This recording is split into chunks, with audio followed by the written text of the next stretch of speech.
শুভ সকাল বন্ধুরা, সকলে কেমন আছো? আশা করি সকলে খুব খুব ভালো আছো। আমরাও সকলে ভালো আছি।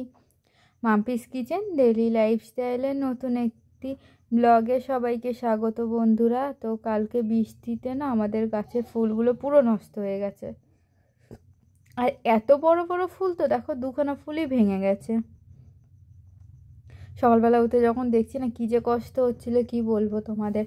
আর এত যত্ন করা হয় এদের পেছনে, তারপর যদি এরকম একটা হয় বলো তো ভালো লাগে?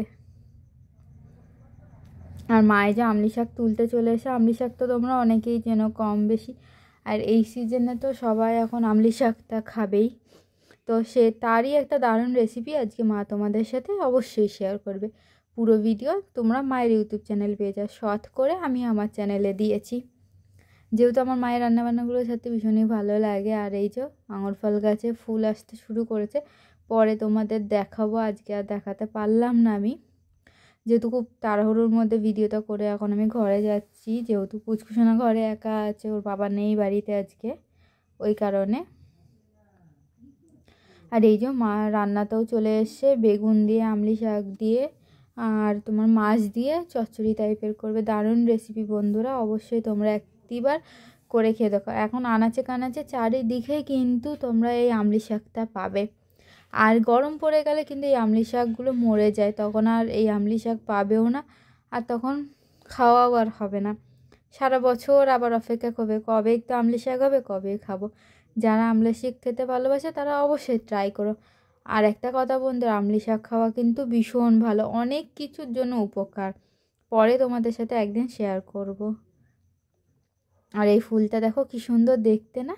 এই গাঁদার না এখানে অনেক ধরনের গাঁদা ফুল আছে আমাদের, এইটা দেখো অন্যরকম।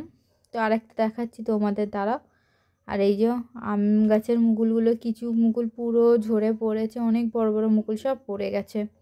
কালকে ঝড়ো হাওয়া হয়েছিল তো বৃষ্টির সাথে, ওই কারণে। দুদিন ধরে বৃষ্টি হয়েছে, আজকেও বৃষ্টি হওয়ার কথা ছিল কিন্তু হয়নি। যাক, একদিকে ভালো হয়েছে। আর এই যে গাঁদাল পাতাগুলো আবারও নতুন করে সমস্ত বেড়া দিয়ে ছড়িয়ে যাচ্ছে। আর এই দেখো আরেকটা গাঁদা ফুল। তো চলো, মা এদিকে এখন হচ্ছে কিনা একটা রেসিপির জন্য সমস্ত কিছু জোগাড় করছে দুপুরবেলা খাওয়া দাওয়ার পরে বসে। আর আমি এখন একটু বাড়িটা ঘুরে দেখি, সকাল থেকে তেমন একটা বেরোনো হয় না। আর একটা কথা বন্ধুরা, বাড়িতে যখনই বেরোনো তখন এই এত কাঠ, এত তোমার পাতাপুতি দেখে না মনটা ভীষণই খারাপ হয়ে যায়। যেহেতু কি বলো তো, আর এই ফুলটাকে কে কে তোমরা চেনো অবশ্যই কিন্তু কমেন্টে জানিও। আর লেবু গাছে তো ফুলে পুরো ভরে গেছে, আশা করা যায় এবছরও ভালো ফলন হবে। দেখা যাক কতদূর কী হয়।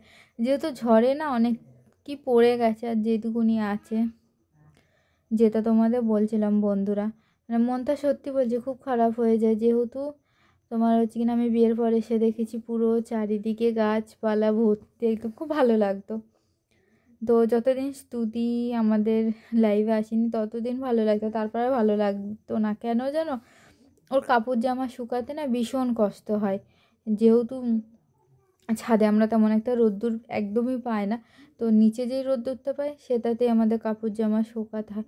তো এই গাছগুলো না পুরো আলোটা বা আর রোদ্দুরটা ঘিরে নিয়েছিল, ওই কারণে গাছগুলো কেটে ফেলতে হয়েছে। আর এই দেখো স্তুতি সোনা দেখো পেপার মুড়ি দিয়ে কী সেজে ঘুরে বেড়াচ্ছে, দেখো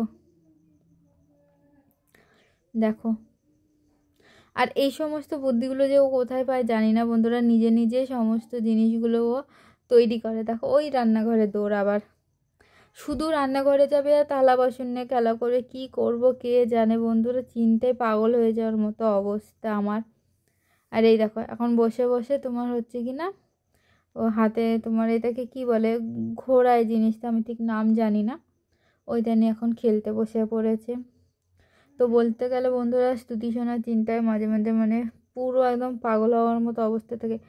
এতটাই তোমার হচ্ছে কিনা আমাদের তিনজনকে পাগল করেছে, আর যে বিশেষ করে মাকে তো পুরোই পাগল করেছে। আর মায়ের চশমা ধরে টানাটানি, মায়ের মোবাইল ধরে টানাটানি, মানে কি বাদ আছে, মায়ের চুল ধরে টানাটানি, সমস্ত কিছু। যেহেতু এখন আমি বসে আছি তো তাই এখন মায়ের সাথে একটু কম করছে। আর ভিডিও করা হচ্ছে, ভিডিওর সময় ওর কোনো দুষ্টুমি বন্ধুরা থাকে না, তো আজকে ব্লগটা কেমন লাগলো অবশ্যই তো সকলে জানিয়ে, ভালো লাগলে লাইক শেয়ার কমেন্ট করে পাশে থেকো সকলে।